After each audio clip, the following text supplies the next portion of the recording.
Une politique de sobriété, c'est par exemple l'arrêt de la 5G.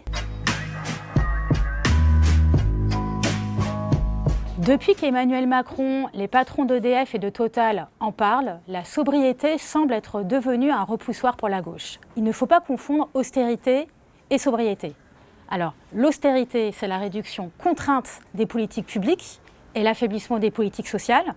C'est la politique actuelle du gouvernement.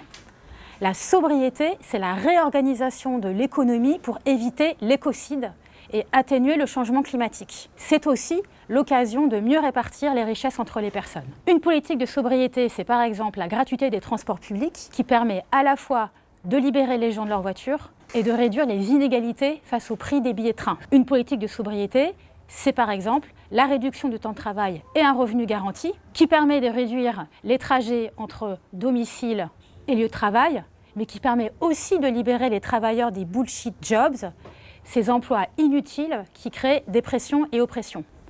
Une politique de sobriété, c'est par exemple l'arrêt de la 5G, dont les usages vont augmenter les consommations d'énergie, augmenter les émissions de CO2 et aussi soutenir le déploiement des politiques de contrôle facial. Donc parler de sobriété, c'est reconnaître qu'il existe un lien entre notre confort matériel de sociétés industrialisées, de sociétés développées depuis la révolution industrielle, et les inondations qui ravagent actuellement le Pakistan. Oui, il y a trop d'inégalités en France, et oui, les riches émettent beaucoup plus de CO2 que les pauvres, mais la France, dans sa globalité, consomme beaucoup trop de ressources naturelles que la planète ne peut le supporter. Face à la hausse des prix de l'énergie, qui risque d'être considérable dans les mois qui viennent, l'enjeu n'est pas simplement de passer l'hiver prochain, il est fondamentalement de s'adapter au changement climatique. La première manière de le faire est d'arrêter d'opposer écologie et justice sociale.